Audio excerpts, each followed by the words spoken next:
They said even the gods could not escape fate. That destiny had already chosen who would live and who would destroy. But when that destiny took the shape of a child, half wolf, half god, the gods chose fear over mercy. This is the story of Fenrir, the child of chaos, the wolf destined to kill the king of the gods, and the day the gods betrayed him was the day their doom began. This is the binding of Fenrir, the wolf the gods feared. When Loki, the trickster, fathered 3 strange children with the giantess Angerboda, the gods saw only omens. Jormungandr, the serpent, fated to drown the world. Hel, the ruler of the underworld, and Fenrir, the wolf, whose jaws would one day devour Odin himself. Odin ordered each child dealt with. Hel was sent to the realm of death. Jormungandr cast into the sea. But Fenrir was too beautiful, too alive, too much like one of their own. So instead of killing him, they raised him.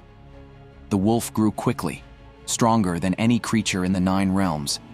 And though he ran with the gods, they began to fear the very thing they had created, because prophecy does not sleep. And every day, Fenrir's shadow grew longer. The gods decided Fenrir had to be contained. But how do you bind something that was born to break everything? First, they forged lading, a chain of solid iron. They asked Fenrir to test it, and he agreed. Then they made Dromi, twice as strong. He broke that too. The gods began to panic. They knew brute force wouldn't work.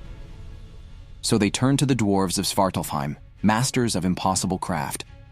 From the sound of a cat's step, the roots of a mountain, the breath of a fish, and the beard of a woman, they wove something that should not exist. A ribbon called Gleipnir, soft as silk, unbreakable as fate. They invited Fenrir to test it once more, but the wolf felt their fear. Fenrir said, "If you lie to me again, one of you must prove your honor. Place your hand in my mouth as I'm bound." Only one stepped forward. Tyr, the god of war and justice, Fenrir's only true friend. With trust, Tyr gave his hand.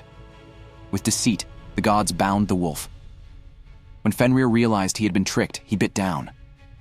Blood for betrayal, order for justice. The wolf was bound. But something deeper broke that day. The gods' honor.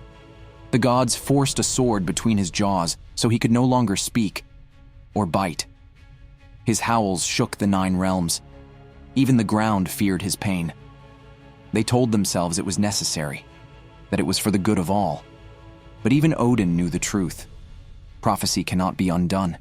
It can only be delayed.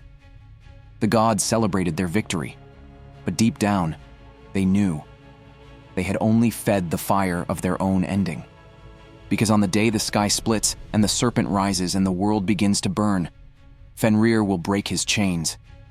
And the first thing he will devour is Odin. The Norse saw no villains in this story. Only fear. Only fate. The gods betrayed Fenrir out of terror.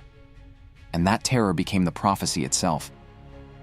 Because every chain the gods forged was really wrapped around their own hearts. The wolf did not destroy order. He only revealed what it truly was.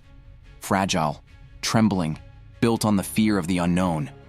And when fear replaces honor, the gods fall long before the world does. This was the binding of Fenrir. Leave a like if you enjoyed and subscribe for more.